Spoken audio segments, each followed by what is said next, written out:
Buenos días, vamos a dar comienzo a la tercera mesa de esta mañana, de esta segunda jornada del segundo encuentro Foro Internacional INCREA. Y lo vamos a hacer con un tema que es el potencial de la cultura y las marcas en las redes sociales, y para ello nos acompañan Paulo Faustino, profesor de universidad, editor y secretario de la Asociación de Medios de Comunicación Social de Portugal, entre otras muchas cosas que también sería ocioso ahora ponernos a relatar, porque en el mundo de la comunicación social en Europa Paulo Faustino es una persona sobradamente conocida. Y también nos acompaña Francisco Aguadero. Francisco Aguadero es doctor en filosofía y en ciencias de la educación. Tiene una amplia trayectoria en lo que es el mundo del DIRCOM, es decir, de director de comunicación. Fue director de comunicación de 3M en España, fue director de la fundación también de 3M, consultor en comunicación, y es profesor visitante en universidades españolas y latinoamericanas. Bueno, como decía, vamos a hablar del potencial de la cultura y las marcas en las redes sociales, pero quizás a lo mejor a mí me viene que convenga recordar un poco con lo que empezaba ayer Juan Carlos Fernández Fasero, el director de la GADIC, que, si mal no recuerdo, matizaba lo que es cultura y lo que son industrias culturales, ¿no? Y Fasero decía que cultura e industrias culturales no son la misma cosa. Y yo creo que lleva razón en este sentido. No toda expresión artística necesariamente podemos conceptualizarla dentro de lo que son las industrias culturales, aunque sí es cierto que todas las expresiones artísticas que se incorporan o se integran dentro de las industrias culturales sí podemos conceptualizarlas en lo que es la cultura. Pero creo que este matiz es importante, porque a veces nos puede llevar a un cierto confusionismo. Quizás también es porque, aunque han transcurrido muchas décadas desde que Honecker y Adorno acuñaron por primera vez, ¿no?, el término de industrias culturales, todavía seguimos debatiendo y todavía no lo tenemos muy bien definido. Pero yo creo que ahora, por lo menos en esta sesión, lo que nos interesa centrarnos es en industrias culturales. Y las industrias culturales significa que estamos hablando de industria, estamos hablando, por tanto, de producto, estamos hablando de un producto que tiene que acudir a unos mercados, donde va a seguir unas estrategias de comercialización propias de los mercados. Creo que era Juan Carlos de Miguel que hablaba ayer y nos decía que no es diferente este sector a otros sectores, aunque evidentemente sus peculiaridades, con sus correspondientes peculiaridades. Y sobre todo vamos a ver algo muy importante, que es, acudiendo a los mercados con los productos, la diferenciación, que viene fundamentalmente a través de la marca. La marca, que ha encontrado nuevos cauces en estos momentos para poder llegar a los públicos a través, bueno, pues, de las nuevas tecnologías, y dentro de las nuevas tecnologías de un fenómeno emergente dentro de la comunicación, que a mí me gusta llamarle, no sé por qué, tampoco sinceramente, pero la comunicación en red, o la net communicación, ¿no?, a través de las redes sociales. Bueno, pues yo creo que, centrado el tema, si os parece, empezamos. Paulo o Francisco, fenomenal. Es porque está montado aquí. Sí, yo os pediría una cosa: si fuésemos ser sintéticos en la fijación de la posición, para después, yo creo que dar lugar al debate, para tratar de tener tiempo para el debate. ¿Cuántos minutos por cada? 10 minutos. Sin encorsetarnos, pero tratar un poco de buscar la síntesis, sobre todo para facilitar el debate posterior y no hurtar a los que nos están siguiendo por streaming las interesantes conversaciones que tenemos, es decir, fuera de cámara, en el café, ¿no? Pues quizás un poco empiezo precisando ese debate, y uniendo a las dos variables o los dos elementos que has citado, es decir, la diferenciación entre cultura e industrias culturales. Yo añadiría un matiz más, que es el aspecto de cultura de organización, cultura organizacional. Y ahí es donde, digamos, enclavaré mi participación, con todo ese componente, pues efectivamente, de lo que es la cultura de una organización que produce productos, que produce servicios, que van a un mercado, etcétera, etcétera, ¿no?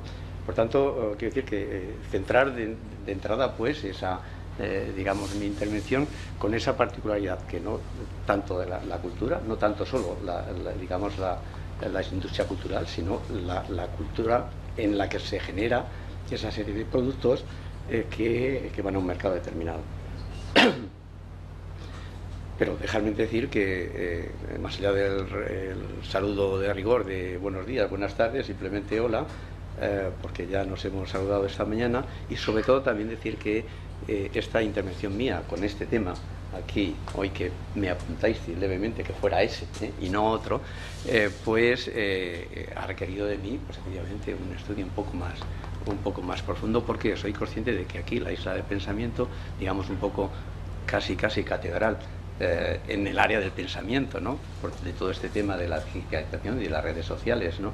Y sobre todo, además, también teniendo como compañeros de alrededor, pues eso, a todas las personalidades, ¿no? Y de conocimiento de este tema.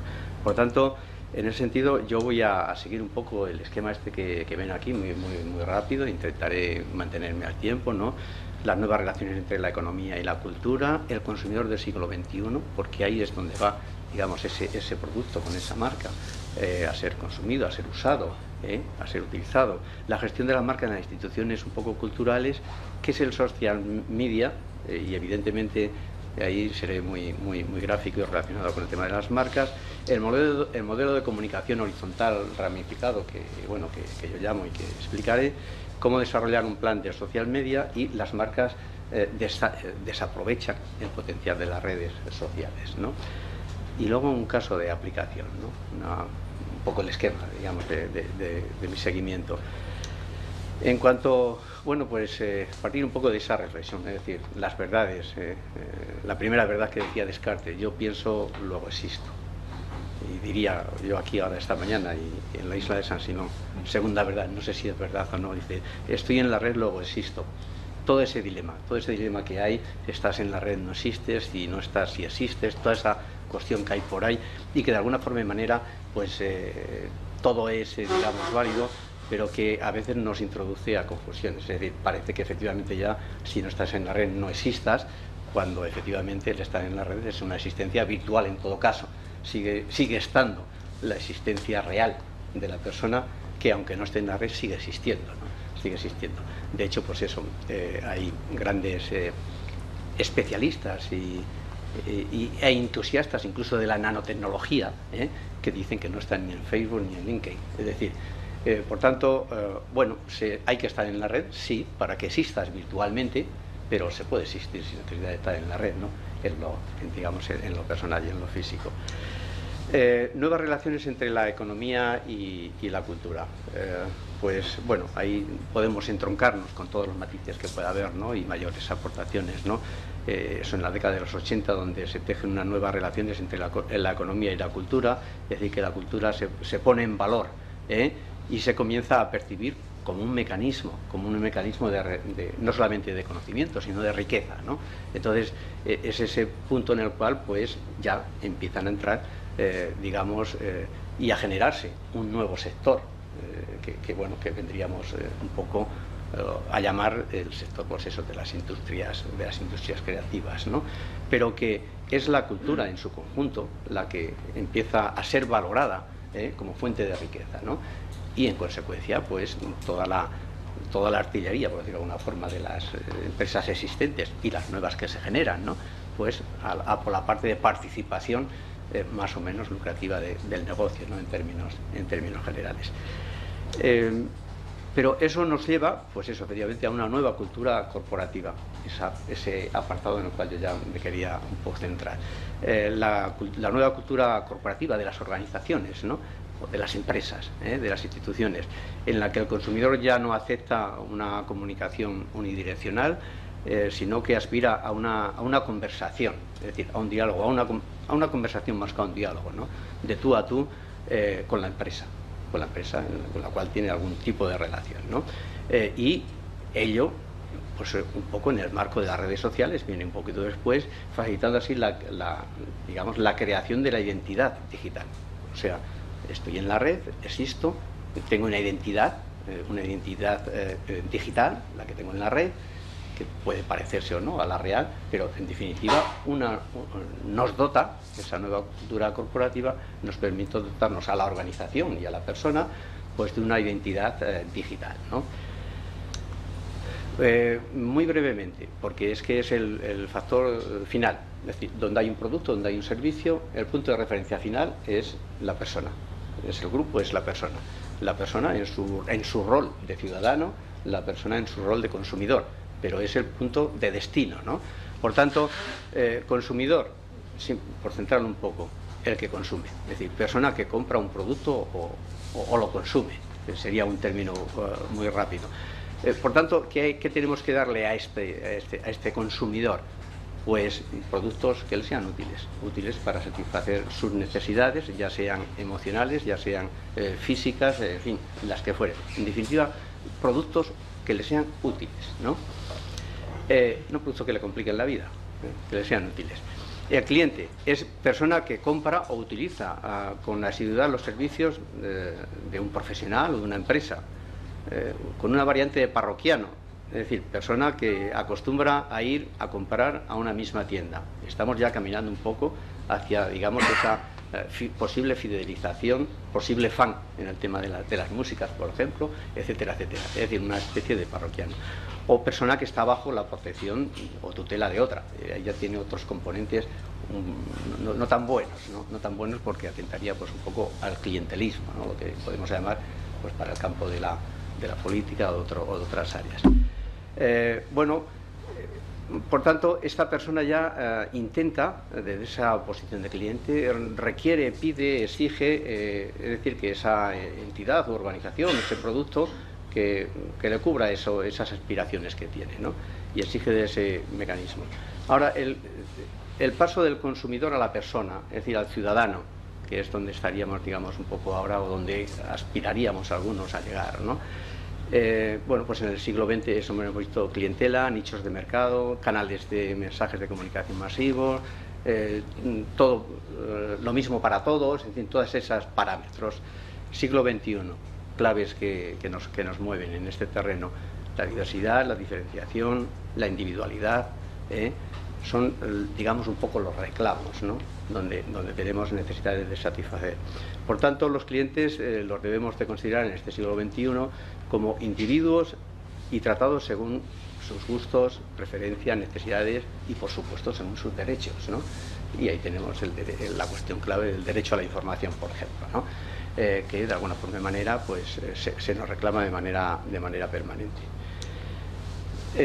Por tanto, esa persona convertida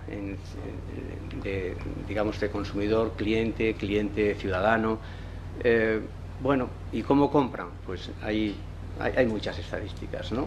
Algunos datos. El 87% de los españoles compran de forma impulsiva, y solo el 8% compra de una forma racional.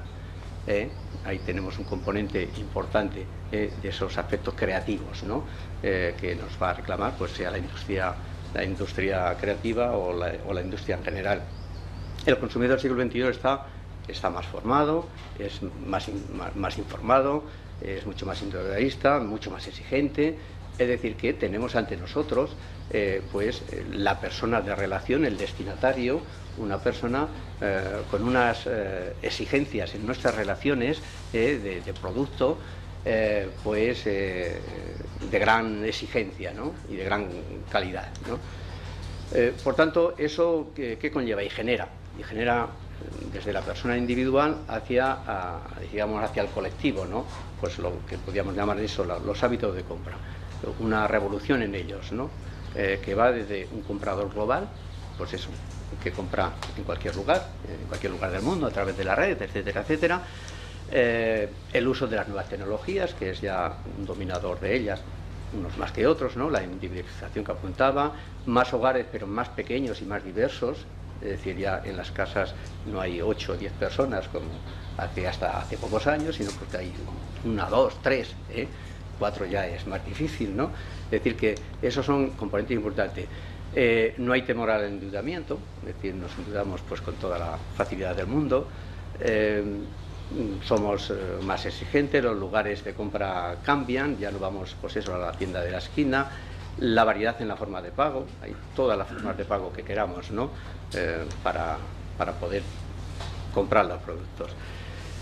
Los mayores es el principal consumidor de ocio, es una de las cosas importantes para las industrias especialmente creativas, es decir, ese gran potencial desde el punto de vista en términos de mercado, ¿no? Es decir, es un mercado importantísimo, realmente en este momento es el mayor consumidor de ocio que hay. ¿Y por qué? Pues porque tiene eso, tiene tiempo, dinero y hasta ganas de disfrutar, entonces es una constelación importante.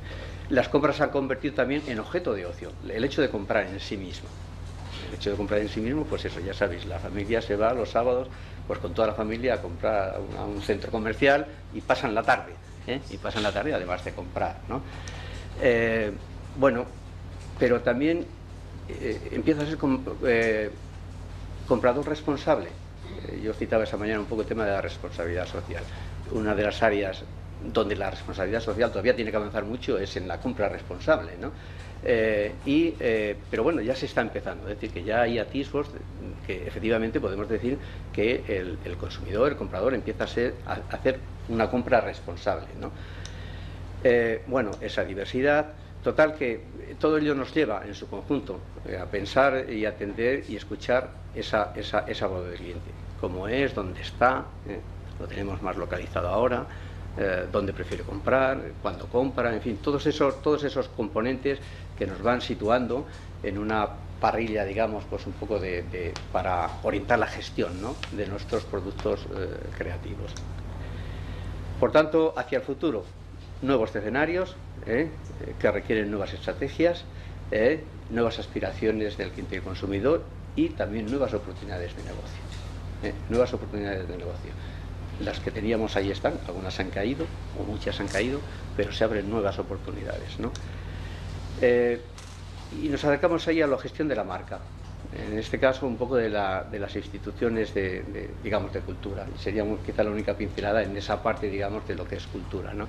Simplemente. Digamos que un poco eso, la marca y su necesidad de gestión nació, por decirlo de alguna forma, con los productos, vinculada al marketing de productos, es decir, inicialmente los productos no necesitaban nada, se vendían por sí mismos, luego ya necesitó hacerse un marketing de ellos, o una mercadotecnia, como dicen en Latinoamérica principalmente. Bueno, nosotros aquí también, pero utilizamos menos, ¿no?, el término. Bien, pues esa es un poco, el número creciente de instituciones culturales vienen sumándose, a partir de ahí vienen sumándose de forma entusiasta al culto del logotipo, el logotipo que vende, ¿no? Es decir, que salta la cuestión de la marca del producto a la identidad corporativa, del producto a la empresa, de la empresa salta a los aspectos culturales, ¿no? Digamos un poco en la secuencia. El potencial que nos muestran las marcas culturales no es fruto pues de una moda, sino es de una lucha contra el anonimato. Es decir, que efectivamente ahí las industrias culturales, las instituciones culturales, las industrias culturales pues, y creativas, pues efectivamente se dan cuenta de que no se puede estar en el anonimato y que hay que apostar también pues, por ese logo que venda la institución, ¿no?, que venda la institución. El mercado de demanda se ha acabado prácticamente. Es decir, que esa forma de mercado que lo que hacía circular era la demanda, ¿no?, y frente a la demanda se generaba la producción, pues eso en gran medida se ha terminado, aunque hay algunas experiencias, pues eso, como nos citaba esta mañana, no, véndeme 4 asientos porque voy a hacer un coche, entonces te pido 4 asientos para ese coche y no para más, ¿no? Pero de alguna forma y manera eso está un poco mecanizado. Lo que tenemos ahora es un mercado, digamos, de oferta, es decir, que lo que determina el mercado y lo que hace el mercado es la voz cantante quien lo lleva, ¿no?, en este sentido. Por tanto, es una oferta. Por tanto, la marca ya no es un asunto, digamos ahí, simbólico, no es un asunto de imagen, es un asunto de consejo de administración de las entidades, de las empresas, de las instituciones culturales. Es un asunto del consejo de administración, es decir, que lo tienen ahí presente encima. Si una marca es conocida y provocativa y provocadora, pues seguramente acabará siendo un buen negocio. Si no tiene estas particularidades, el negocio lo más probable es que no prospere. es que la industria esa o ese sector no salga, y es que tu empresa en particular tampoco salga adelante, ¿no? Y bueno, y por eso además esta mañana alguien decía, pues creo que era cerrando la sesión anterior, ¿no? Tener una especie de chip que tocara pues una canción, ¿no? Una melodía de cada uno. Y yo me estaba acordando por texto y es que, bueno, y por qué no también el aroma, es decir, que al abrir a la puerta te invada un aroma determinado asociado a que pues a una marca. Ya las hay, es decir, que ya hay marcas y hay empresas que asocian a su marca un olor determinado, ¿no? Y específico, de tal forma y manera que todo lo relacionado con ella, no sé cómo llegaría el olor a través del hilo, pero todo lo relacionado con ella pues la adopta como un signo de identidad de un aroma determinado, ¿no? Y concreto. Bien, pues las redes sociales, una nueva forma de hacer marcas, digamos, al consumidor. Y la empresa y las instituciones culturales ven en las redes sociales una fuente de información sobre qué quiere el usuario, qué consume y qué critica. Ese sería, digamos, quizás un poco el componente más importante. Pasarle a darle importancia también a qué critica el consumidor, Pero no obstante, lo más importante, que desde mi punto de vista que aportan las redes sociales y novedoso, es que pueden participar en conversaciones o diálogos, ¿no? Con sus públicos de interés. Es decir, las instituciones, las industrias, culturales o no, creativas o no, que pueden participar en esa plataforma, es decir, en conversaciones con todas las gentes con las cuales se relacionan, ¿no? Los públicos de interés que decimos en las relaciones públicas, ¿no? Bien, pues eso desde mi punto de vista, como digo, es la mayor aportación, ¿no? Desde las redes sociales para las relaciones. Ahora ya la empresa, la compañía, la institución no tiene un control del mensaje, es decir, que lo del controlar el mensaje pues ya tenemos que irnos casi olvidando un poco, ¿no? De eso que tantos hemos argumentado desde la comunicación, ¿no? Y durante tanto tiempo, sino que este se va construyendo en un camino de ida y vuelta y de manera constante, es decir, en una dinámica constante, ¿no? Por tanto, ahí es donde tenemos que, digamos, enfocar nuestra acción para las relaciones.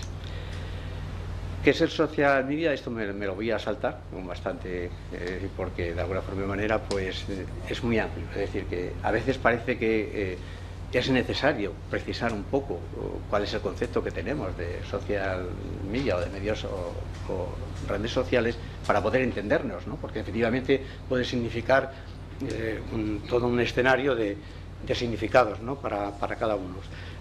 Yo aquí lo voy a centrar pues, desde el punto de vista de lo que es la parte, digamos, un poco de la marca, ¿no? Es un fenómeno que está transformando la comunicación interpersonal tanto como la comunicación de masas, es decir, que la está cambiando la comunicación, tanto, como digo, impersonal como general. Es un cambio significativo en la vida de todos, tanto en lo personal como en lo profesional también, Pero además, este diálogo, que efectivamente es virtual, que es un diálogo digital, que no es un diálogo cara a cara, como diré más adelante, sino contacto a contacto, ¿no? La mayor parte de las organizaciones, de las empresas, todavía, y por supuesto las administraciones públicas, pues están un poco alejados, ¿no? Un poco alejados, y veremos algunos datos luego. Las conversaciones entre los ciudadanos en los medios sociales son una referencia, eso sí, para cualquier tipo de decisión de consumo. Fijaros lo que venimos diciendo de los comportamientos de compra, ¿no? y del consumidor como ciudadano, ¿no? Y decía que eso sí, que esas conversaciones, esos inputs que aparecen en las redes sociales, pues sí son motivo a tener en cuenta para tomar decisiones relacionadas, pues bueno, eso, pues con el viajar, con la compra de una casa, con un automóvil, con un curso de formación, es decir, con todos los productos que son susceptibles de ser utilizados por la persona. Y el otro componente es la credibilidad, y la confianza y la recomendación residen en los medios sociales en estos momentos, más que en los medios de comunicación. Ayer se ponía un claro ejemplo la doctora Palmero, ¿no? Con respecto a México, ¿no? Es decir que, y por supuesto de los anuncios. Los anuncios ya, para esto ya comentaba con una persona que eso, hablábamos hace años del tema de de la publicidad, ¿no? Cuando estaba en su plena cúspide. Aquello era, digamos, pues el no poderlo tocar nadie, aquello era el sum corum, ¿eh? Y hoy día pues es que pues efectivamente prácticamente no, como si hubiera desaparecido, ¿no? Es una cosa prácticamente. ¿Y por qué? Pues por la falta de credibilidad, ¿no? Las redes sociales traen un componente de credibilidad importante. Otra cosa es que haya que creérselo todo, ¿no? Pero para el ciudadano en general o para el consumidor en general tienen un grado de credibilidad significativo, ¿no? ¿Y por qué? Pues porque nos fiamos más de nuestro teóricamente amigo, que lo tenemos ahí como amigo, de lo que dice que no, pues de lo que nos diga alguien que no conocemos, ¿no? Aunque tenga, digamos, la aureola de ser el periodista, ¿no? Bueno, pues en ese sentido, los mecanismos, es decir, de los medios sociales o de comunicación digitales o virtuales, que están todos un poco con la aparición del Internet 2.0, y ahí hay una relación de las que conocemos todos y que seguramente cada día irán saliendo más, ¿no? Dentro de todas esas 600.000 aplicaciones que nos decía ayer el colega, pues vamos a quedarnos con 2.000, con 3.000, con 5.000, no lo sé, pero que es el constante diario, ¿no? El constante diario. Bien, he querido reflejar en este gráfico, que no es mío, ahí creo que no aparece, pero bueno, es del grupo Recuperación Corporativa, la imagen,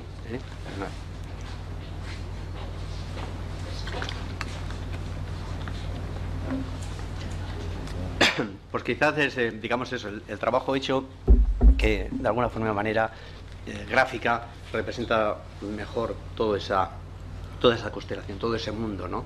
Ponerle, por decirlo de alguna forma, colorido a las redes sociales, ¿no? A través del mismo. Pero quizás a lo mejor sí, es decir, la unión de voces y el ADN de las sociedades. Esa es otra de las cosas en las que podemos sintetizar, digamos, las redes sociales, ¿no? Las redes sociales permiten que las voces individuales y aisladas de cada uno de nosotros, que tenían poco valor hasta ahora, que tenían poca consideración, pues se junten y se escuchen con más intensidad y con más claridad. Ese es otra de las, digamos, de las fuerzas, de los vectores, por decirlo de alguna forma, de gran aportación, ¿no? De las redes sociales. Es decir, que toman fuerza nuestras voces individuales gracias a esa posibilidad de colectivo. Y ahí tenemos, pues eso, los 3 movimientos más significativos de los últimos tiempos, ¿no? La primavera árabe, todos sabemos en qué se fundó, el movimiento Ocupa de Wall Street en Estados Unidos y nuestro 15M. Es decir, que en cierta forma son 3 ejemplos claros de esa unión de voces individuales, como en su conjunto pues tienen un clamor, tanto que de alguna forma y manera pues eso, las redes sociales en sí se están convirtiendo en una especie de ADN de las sociedades, de las organizaciones y de las sociedades en conjunto, un poco más amplio, y especialmente en el campo de los jóvenes, entre los jóvenes que son los nacidos digitales, ¿no? Que se decía por aquí ayer. Hasta tal punto que ellos los ven, incluso buscan ahí un instrumento pues de posibles alternativas de gobierno. No que se quieran elegir ellos como alternativa de gobierno, sino como mecanismo, es decir, para buscar alternativas de gobierno, ¿no? Para mejorar la democracia, ¿no? En esta democracia que ciertamente la tenemos un poco enferma, ¿no? Y bueno, y hay otro apartado muy vinculado al tema de las marcas y específico, que es, bueno, que es el SMM, ¿no? Es decir, el medio, los clientes pueden conectar directamente pues con las marcas, productos o empresas y viceversa, dando así forma al mensaje con la identificación de la marca, producto, empresa o institución, ¿no? Bien, en este concepto, digamos, del social media marketing, que ahí vienen un poco las siglas, o la publicidad en redes, busca unos objetivos mediante la participación de las comunidades sociales, es decir, del individuo, de las comunidades. Yo hablaré también, no sé si tampoco estoy por mucho, pero de comunidades.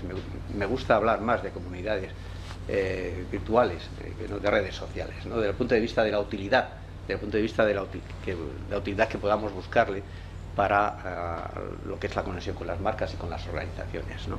Tiene digamos, una connotación bastante más profunda.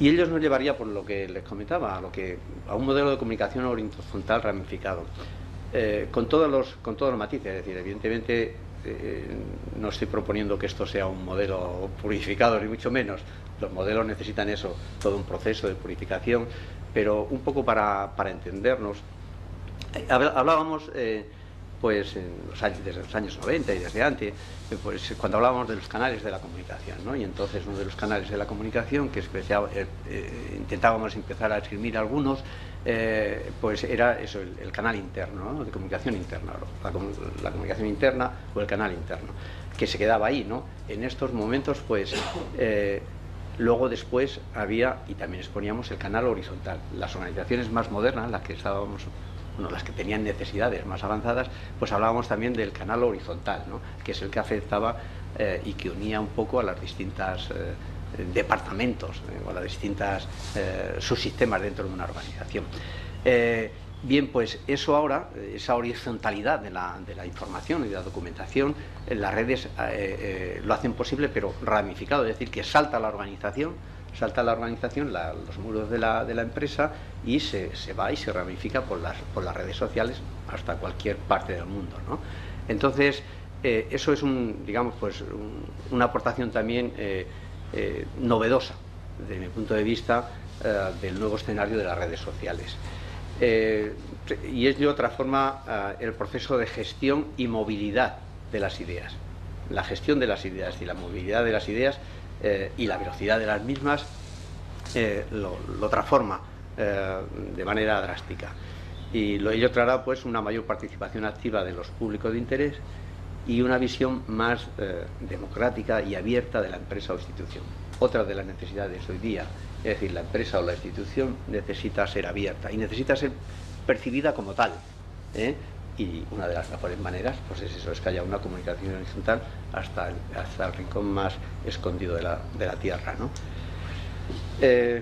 Pero también las redes sociales externalizan la innovación, todos los componentes un poco de la idea de estas jornadas. Cuando digo externalizan la innovación, es que, bueno, no muchas organizaciones han trabajado hasta hace muy poco en innovación. Realmente, pues ha sido en lo que llevamos del siglo XXI, es decir, ya llevamos casi 10 años hablando de innovación de una manera un poco más genérica, ¿no? Esta mañana me venía un poco por aquí a la mente, ¿no? Que no es consciente tampoco de estos últimos 3 o 4 años, sino que ya llevamos, pues eso, 10 años.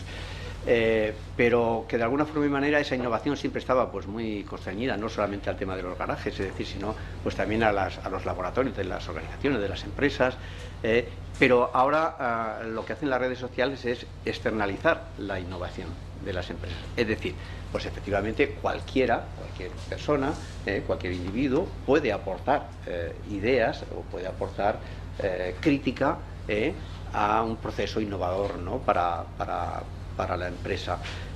Con lo cual, pues el proceso innovador no solamente se externaliza, sino que si la empresa está atento a él y quiere aprovecharlo, obviamente ese es el primer requisito, pues está abierto constantemente, ¿no? Eso requerirá también, por supuesto, pues claro, el plantear unos mecanismos que lo hagan posible y sobre todo que lo haga rentable, ¿no? Bueno, la efectividad de la publicidad en las redes, que es otro de los componentes sociales, decía antes, ha caído la credibilidad de la publicidad en términos generales, sobre todo en la publicidad de masas. Ya no existen casi los carteles, esos clásicos de la publicidad, ¿no? de las carreteras, de las autopistas, no porque estén solo porque estén prohibidos por ley, sino porque es que en otros lugares tampoco es rentable, ¿no? Sino que de alguna forma y manera, pues bueno, ahí como lo que se hace es decir, la publicidad online es mucho más efectiva en las redes sociales que otros soportes, porque busca eso, la acción de contacto a contacto. No quiero decir boca a boca, porque lo de boca a boca me lo sigo reservando, esa terminología que tanto utilizamos, pues efectivamente cuando podemos hablar de boca a boca, ¿no? En este caso sí, pero sí contacto a contacto, ¿no? Y eso, de alguna forma y manera, pues es un recurso, es importante para toda la acción digamos, del marketing de la marca, ¿no? Pero otra de las particularidades es que, dado que los usuarios publican sus gustos en las redes sociales, publican sus gustos, sus preferencias, pues ello permite insertar, obviamente, publicidad ad hoc, es decir, personalizada de la venta del producto, y aparecerle esa publicidad pues justo en el momento en el cual pues se está consultando, pues eso, se está consultando las vacaciones en tal sitio, pues le aparecerá allí la oferta del vuelo más económico, en ese momento, justo en ese momento. Es decir, que no solamente concreción, credibilidad, sino puntualidad en el momento más exacto y preciso. Por tanto, pues cabe pensar, pues efectivamente, que el término de la publicidad se vaya trasladando hasta allá, aunque hay sus matices, ¿no? que ahora veremos también. Pero quizás a lo mejor una de las cosas que yo quería comentar es que esto, como todas las cosas que queramos que sean efectivas y rentables dentro de las organizaciones creativas, culturales y no creativas, hay que meterlo en un componente de un plan determinado, es decir, un plan, llamémoslo de social media o llamémoslo como queramos, pero un plan concreto orientado para esto, que integre el componente de las redes sociales en la organización, con las acciones de marketing, con la gestión con los clientes y con la imagen de la marca, y teniendo en cuenta pues aspectos como eso. Primero, conocer el marco legal. Decíamos esta mañana el marco legal. Es muy frecuente, en estos momentos todavía, es muy frecuente pues eso, que empresas con un gran prestigio y con una gran trayectoria se lancen a hacer programas o planes en las redes sociales sin observar siquiera la ley de protección de datos, ¿eh? Es decir, que hay unas restricciones importantes desde el punto de vista legal, ¿no?, para el tema de los negocios en las redes sociales.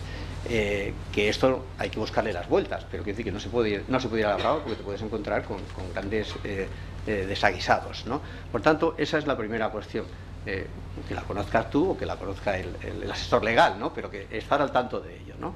Estructurar desde el principio los roles de cada perfil y de cada área, ¿no? Definir, dimensionar y poner en marcha y gestionar nuestras comunidades con cada público y plataforma. Emprender estrategias multicanal, aprovechar las oportunidades de las publicidades en las redes, gestionar nuestros contenidos y hacerlos virar, sí, hacerlos funcionar, no viran por sí solos, hay que darle un componente que los haga virar.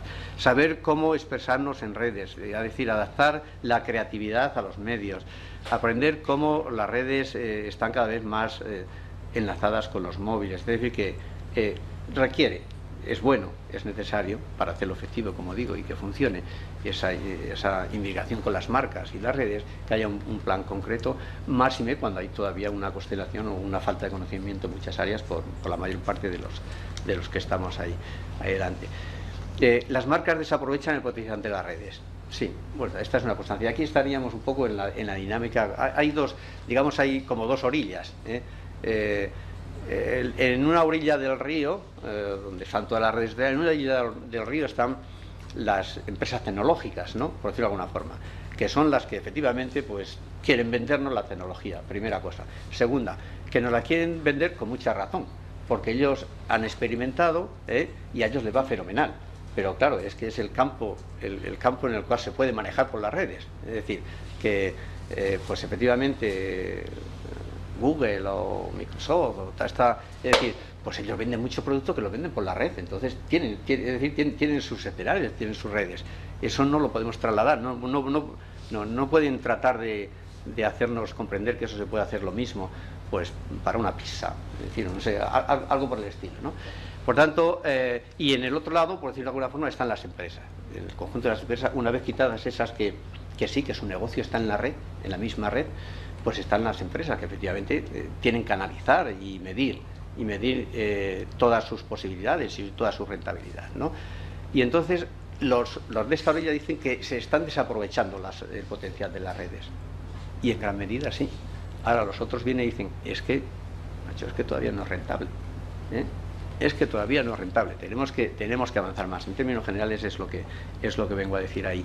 Es decir, que de alguna forma y manera también se dice pues eso, que las marcas no están interactuando en estos momentos en las redes sociales. Se ven por ahí algunas cosas, algunos ejemplos, etcétera, pero en sí, es decir, no hay una masa crítica suficiente que nos pueda decir que las marcas están aprovechando las redes sociales, están interactuando en ellas. No, es decir, que hay un porcentaje muy pequeñito. ¿Y por qué? Pues entre otras cosas hay razones. ¿Por qué las marcas no interactúan todavía en las redes sociales? Pues porque la mayoría no saben o no pueden cuantificar en unidades monetarias, que todavía eso cuenta en las empresas y en las organizaciones, el beneficio que le supone estar en las redes. Es decir, todavía no hay mecanismo un poco fáciles de cuantificar eso. Porque algunos tienen claro, además, que el coste de la inversión no devuelve suficientes beneficios. Y ahí tenemos, os cito el caso de General Motors, que recientemente, pues eso, ha dejado de hacer publicidad en las redes sociales. La estaba haciendo, la ha dejado de hacer. Pues no le es rentable. No le es rentable. Porque abrir y gestionar un canal de conversación de este tipo es algo complejo, y más tratando de conseguir la satisfacción de las personas con las que hablamos, con las que tratamos. Es decir, no es fácil abrir un canal. Es decir, que hay estadísticas muchas, no quiero traer ninguna colación porque hay muchas, pero van desde eso, desde que alguna conocía la teoría que de 100 proyectos 2 van adelante, los 98 restantes se caen. Otros dicen que de 10, 1 va adelante, 9 se cae. En cualquier caso, pues eso, hay que ir con pies de plomo. Están ahí y efectivamente todos somos conscientes de que hay que estar. O sea, eso parece que todo el mundo lo tiene claro. Es decir, hay que estar, pero cuidado con lanzarse demasiado. ¿Y qué ofrecen las marcas en las redes sociales? Pues la mayoría de las marcas con presencia en redes sociales ofrecen páginas cerradas y unidireccionales. Es decir, que en cuanto a la forma, pues efectivamente tampoco se ha avanzado. Es decir, son páginas cerradas y unidireccionales. No están aprovechando todo el potencial de esos canales. A lo largo del 2011, el 94% de las páginas de las marcas analizadas no ofrecían la posibilidad de iniciar una conversación. En el 2011, lo tenemos ahí a la vuelta de la esquina, y el 94% no ofrecían la posibilidad de iniciar la conversación. Entonces, bueno, hay que ponerlo, digamos, pues es un poco en contexto. Bien, y quizás ahora simplemente decía un caso, ya termino. Un caso. El caso, como pueden ver, es el de 3M. Hicimos de hace un tiempo, bueno, pues la interacción. Hablábamos ayer de la interacción también hoy. El componente básico para no solamente educativo, sino de que la gente, las personas se vinculen a las marcas, es decir, y que las marcas les digan algo, ¿no? La necesidad de interacción, el conocer, ¿no? Bueno, pues hicimos ahí, desde mi responsabilidad, como decía antes Valentín, de director de comunicación, una de las preguntas más difíciles que yo tenía de contestar era cuando los periodistas me preguntaban qué era 3M. Y yo, que era el director de comunicación, pues no podía contestarle lo que era 3M. Pero además, imagínense, como era una pregunta que me la esperaba, pues preparaba. Pero es que, claro, es que si le contesto con 2 palabras, me dejo el 98% de 3M fuera. No puedo contestarle tampoco con una disertación de media hora. Es decir, que teníamos dificultades, y la mayor dificultad que teníamos era esa, era definir qué era 3M. Bueno, si esa dificultad la tenía yo, director de comunicación, y los demás directores, imaginaros la gente de fuera. Claro, por eso preguntaban tanto, la primera cuestión. Unos la conocían por una cosa, otros la conocían por otra. Entonces, pues bueno, ideamos una manera de dar a conocer a 3M, el universo de 3M. Pues bueno, un recurso, pues vamos a recurrir a a una forma de comunicación, al cómic, a una cosa divertida. Ahora ya se ha puesto el cómic de moda, ¿no? Pero les estoy hablando de hace 5 años, así más o menos. Pero acudimos al cómic. ¿Y cuál es el recorrido que le vamos a dar al cómic? Pues bueno, pues vamos a coger una familia, es decir, en la cual pues metemos en el cómic ese pues a toda la familia, es decir, al padre, a la madre, al chico, a la chica, al niño y al abuelo, es decir, a toda la familia. Cogimos una familia. ¿Y qué hacemos con esta familia? Pues vamos a ver, vamos a describir qué hace esta familia, a dónde va cada uno en cada momento del día. Y entonces, en cada momento del día, allí donde iba, allí se encontraba un producto de 3M. Y se lo decíamos, estás en contacto con este producto de 3M. De tal forma y manera que, bueno, decíamos, diviértete y aprende. Es decir, hicimos un cómic, diviértete con el cómic y además aprende. Ese no fue el único elemento. El otro elemento, que evidentemente lo llevamos a dar, el otro elemento fue el gran juego de las marcas. Como tenemos marcas, para decir grandes marcas, lo convertimos en un gran juego. En un gran juego en el cual, en forma de puzzle, pues implicábamos queríamos que se implicaran, es decir, que se metieran en 3M, que se familiarizaran en este caso con 3M. Pero además eso nos dio juego para muchas cosas, entre otras, pues bueno, hasta para citar la Navidad. Metimos también allí lo que es un componente audiovisual, ¿no? Es decir, que buscamos esos géneros, el cómic, el audiovisual, un componente de ir andando por una exposición. Es decir, que de alguna forma y manera, esto lo he dejado para el final, no solamente porque es un caso, sino porque toca el punto, digamos, más neurálgico o clave del tema de las marcas, ¿no? Y el tema de los medios, que son los contenidos, que lo hemos tratado por aquí. El tema de los contenidos, es decir, que la tecnología en conjunto, pues ahí la tenemos sobrada, por decirlo de alguna forma. Es decir, no utilizamos no es verdad, pero no utilizamos ni el 5% de la tecnología que hay, pero la madre del cordero sigue estando en los contenidos, ¿no? Bueno, pues es un ejemplo de contenido. Y aquí termino. Muchas gracias. Gracias. Continuamos con Pablo Corcino. ¿Puedo sentarme ahí? Y podemos... Sí, por supuesto. Lo único es que estará caliente el sitio, pero bueno. Es más comunicación. Bueno, entonces no había hecho falta que lo girara. Ya no sé si desconecten por ahí algo. Vamos a...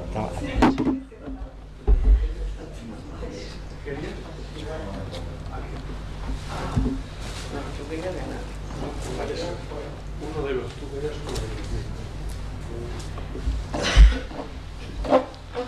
Bom, buenas tardes.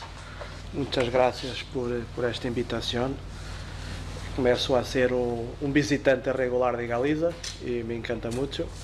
E pronto, uma vez mais é um prazer estar aqui.